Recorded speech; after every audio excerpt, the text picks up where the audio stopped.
بسم اللہ الرحمن الرحیم۔ میں ہوں ممتاز علی خاکسار اور آپ پروگرام دیکھ رہے ہیں صرف سچ کی تلاش۔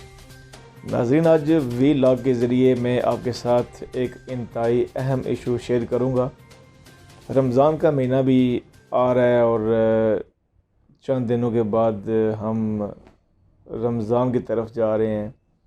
برکتوں والا مہینہ، رحمتوں والا مہینہ۔ ہماری کوشش یہ ہوگی کہ ہم زیادہ سے زیادہ عبادت کریں، نمازیں پڑھیں، اپنے گناہوں کی بخشش کروائیں۔ اسی تیاری میں سارے لگے ہوئے ہیں۔ سبھی لوگوں کا جو دھیان ہے، جو ایک مرکز ہے سوچ کا، وہ رمضان کا مہینہ ہے۔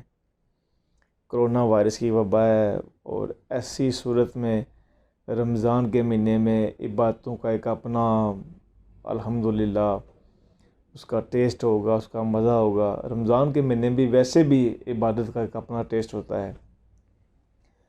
لیکن ناظرین، آج جو میں آپ کے ساتھ ایک بات شیئر کرنے جا رہا ہوں وہ مجھے بڑی مایوس کن لگی، اور مجھے اس بات کے بعد، اس واقعہ کے بعد مجھے انتہائی افسوس ہوا کہ جس معاشرے کے اندر ہم رہ رہے ہیں، جس سوسائٹی کے اندر رہ رہے ہیں، وہ سوسائٹی غیر مسلموں کی نہیں ہے، وہ مسلمانوں کا معاشرہ ہے۔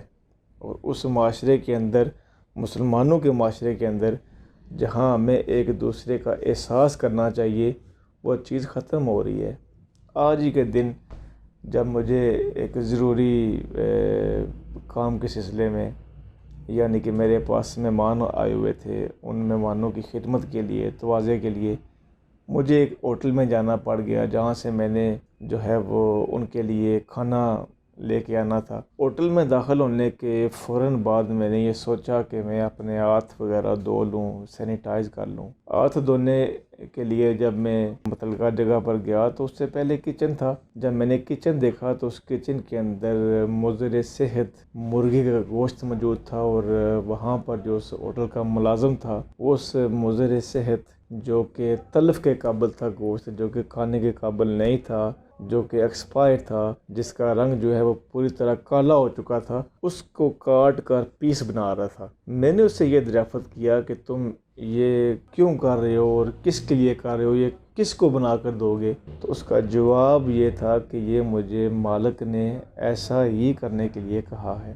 ناظرین، اس کے بعد میں نے متعلقہ فوڈ اتھارٹی سے بات کی، انتظامیہ کے کسی افسر سے بات کی، تو اس کے بعد پھر فوڈ اتھارٹی نے کارروائی کی، یعنی کہ میرا ان سے ساتھ رابطہ نہیں ہو سکا۔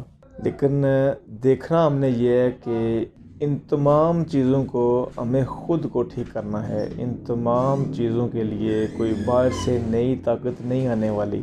مضر صحت اگر ہم گوشت ہوٹل پر فروخت کر رہے ہیں تو ہمارے خیال کے اندر یا مالک کے خیال کے اندر یہ گاہک لے جائے گا اور اس کو کھا لے گا، لیکن اس کو یہ بات دیکھنی چاہیے کہ جو میرے باہر کاؤنٹر پر پیسے دینے والا آدمی کھڑا ہے وہ مسلمان ہے اور مسلم سوسائٹی کا وہ شہری ہے۔ تو اگر ہمیں اپنے ایک دوسرے کا احساس نہیں ہوگا، ایک دوسرے کے بچوں کا احساس نہیں ہوگا، تو کون کرے گا؟ ناظرین، یہاں پر جہاں اس واقعے کو دیکھنے کے بعد، یا آپ جب یہ واقعہ میں آپ کے سامنے بیان کر رہا ہوں، اس کو سننے کے بعد یقیناً سوالات پیدا ہو رہے ہوں گے بہت سارے، کہ آخر ہماری سوسائٹی کس طرف جا رہی ہے، ہمارا معاشرہ کس طرف جا رہا ہے۔ رمضان کی بھی تیاری ہے، روزے بھی رکھنے ہیں، اور دوسری طرف ہم اپنے ہی شہریوں کو، مسلم سوسائٹی کو مضر صحت گوشت کھلا رہے ہیں۔ ناظرین، یہ وہ بات ہے کہ جس کو بہتر کرنے کے لیے کسی نئی سائنس کی ضرورت نہیں، کسی تربیت کی ضرورت نہیں، کسی ایسی چیز کی ضرورت نہیں کہ جو ہم دکاندار کو سمجھانے کے لیے کریں گے کہ تم ملاوٹ والی چیز نہ بیچو، تم ملاوٹ والی چیز فروخت نہ کرو۔ ہوٹل والے کو ہم یہ سمجھائیں گے کہ تم مضر صحت کھانا فروخت نہ کرو۔ یہ تو انڈرسٹوڈ بات ہے کہ مضر صحت کھانا کھانے سے جو ہمارا شہری ہے وہ بیمار ہوگا۔ اسلام کے اندر ملاوٹ کرنے والے کے خلاف کیا ہدایات ہیں؟ اسلام کے اندر مضر صحت اشیاء خورد و نوش فروخت کرنے والے تاجر کے خلاف کیا ہدایات ہیں؟ ہمیں پتہ ہے، بحیثیت مسلمان ہم جانتے ہیں۔ تو ناظرین، ہم کیوں نہ ہو کہ ہم اس پر عمل کر لیں اور اپنی آخرت کو بہتر کر لیں، اپنی زندگی کو بہتر کر لیں۔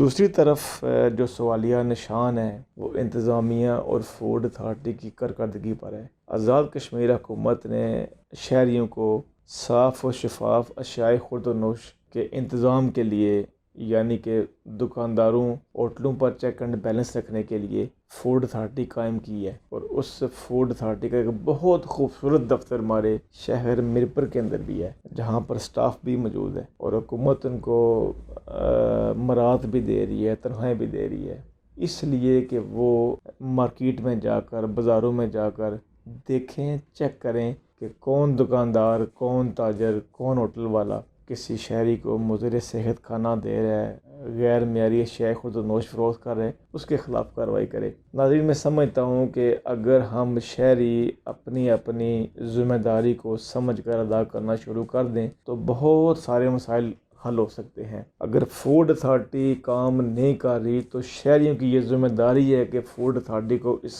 بات پر مجبور کرے کہ وہ جس بات کی تنخواہ لے رہی ہے اس کا کام کرے، اور دوسری شہریوں کی یہ بھی ذمہ داری ہے کہ جس ہوٹل کے متعلق انہیں یہ پتہ چلے، معلوم ہو کہ فلاں ہوٹل پر جو فروخت ہونے والا گوشت ہے، سبزی ہے، فلاں دکاندار کے پاس فروخت ہونے والی جو چیز ہے وہ ناقص ہے، مضر صحت ہے، اس کے ساتھ اخلاقی بائیکاٹ کرنے کی ضرورت ہے، اور یہ انتہائی اہم ضرورت ہے۔ اگر ہم شہری اس دکاندار سے، اس ہوٹل مالک سے اخلاقی بائیکاٹ کر لیں گے، اس بات کا جب اسے یہ احساس ہوگا کہ میری غلطی کی وجہ سے، میرے اس اقدام کی وجہ سے اس کا ہوٹل بند ہو گیا ہے، اس کی دکان بند ہو گئی ہے، تو میں سمجھتا ہوں کہ وہ بہتری آ سکتی ہے۔ ناظرین، بہت جلد ایک نئے پروگرام کے ساتھ حاضر ہوں گا۔ بہت شکریہ، اپنا اور اپنے پیاروں کا خیال رکھیے گا۔